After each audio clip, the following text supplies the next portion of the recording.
True Story of the Three Little Pigs by A. Wolf, as told to John Scieska, illustrated by Lane Smith.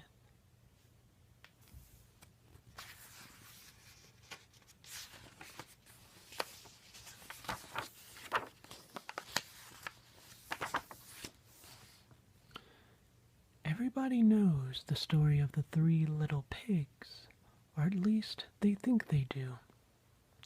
But I'll let you in on a little secret. Nobody knows the real story, because nobody has ever heard my side of the story.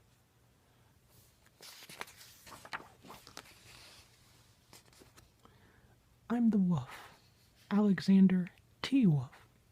You can call me Al. I don't know how this whole big bad wolf thing got started, but it's all wrong. Maybe it's because of our diet. Hey, it's not my fault wolves eat cute little animals like bunnies and sheep and pigs. That's just the way we are. If cheeseburgers were cute, folks would probably think you were big and bad too.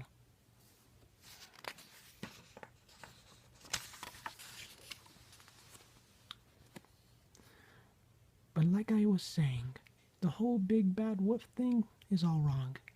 The real story is about a sneeze and a cup of sugar. This is the real story.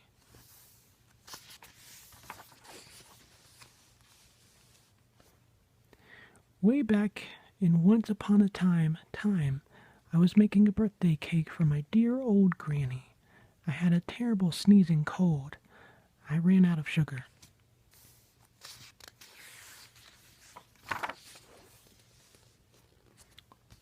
So, I walked down the street to ask my neighbor for a cup of sugar.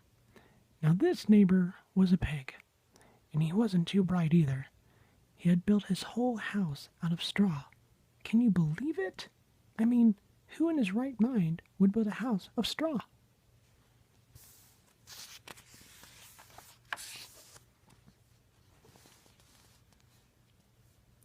So, of course, the minute I knocked on the door, it fell right in. I didn't want to just walk into someone else's house, so I called, little pig, are you in?" No answer. I was just about to go home without the cup of sugar for my dear old granny's birthday cake. That's when my nose started to itch. I felt a sneeze coming on. Well, I huffed, and I snuffed.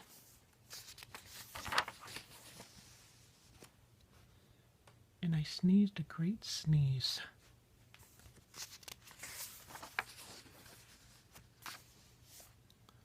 And you know what?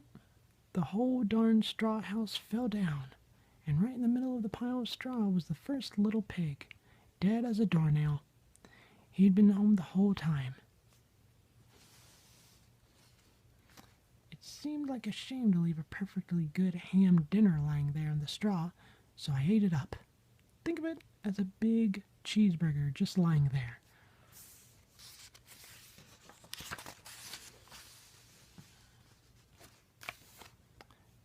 I was feeling a little better, but I still didn't have my cup of sugar. So I went to the next neighbor's house. This neighbor was the first little pig's brother. He was a little smarter, but not much. He had built his house of sticks.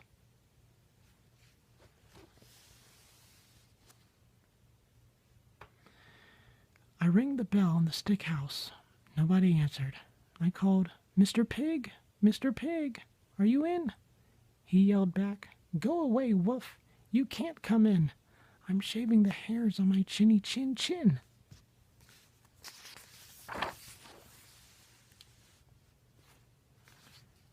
I had just grabbed the doorknob when I felt another sneeze coming on. I huffed and I snuffed, and I tried to cover my mouth, but I sneezed a great sneeze. And you're not going to believe it, but this guy's house fell down just like his brother's. When the dust cleared, there was the second little pig, dead as a doornail. Wolf's honor.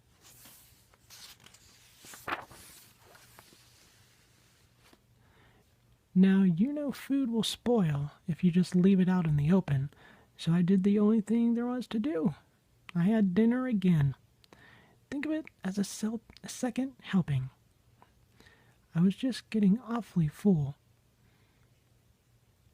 but my cold was feeling a little better, and I still didn't have that cup of sugar for my dear old granny's birthday cake.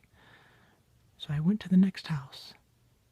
This guy was the first and second little pig's brother. He must have been the brains of the family. He had built his house of bricks.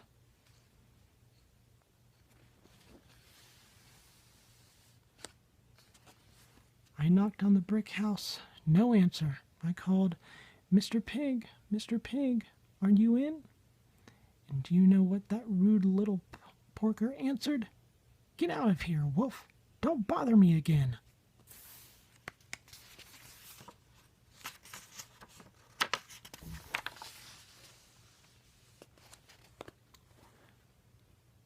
Talk about impolite.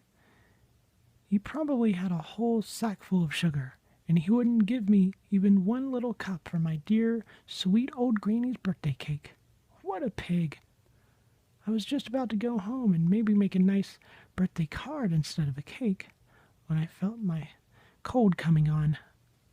I huffed, and I snuffed, and I sneezed once again. Then the third little pig yelled, "And your old granny can sit on a pin."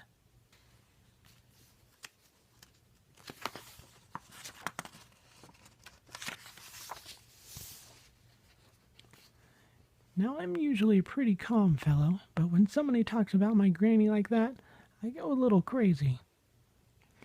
When the cops drove up, of course I was trying to break down the pig's door, and the whole time I was huffing and puffing and sneezing and making a real scene.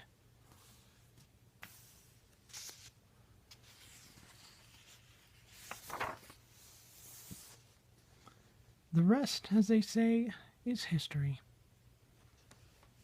The news reporters found out about the 2 pigs I had for dinner. They figured a sick guy going to borrow a cup of sugar didn't sound very exciting. So they jazzed up the story with all of that huff and puff and blow your house down, and they made me the big bad wolf. That's it. The real story. I was framed.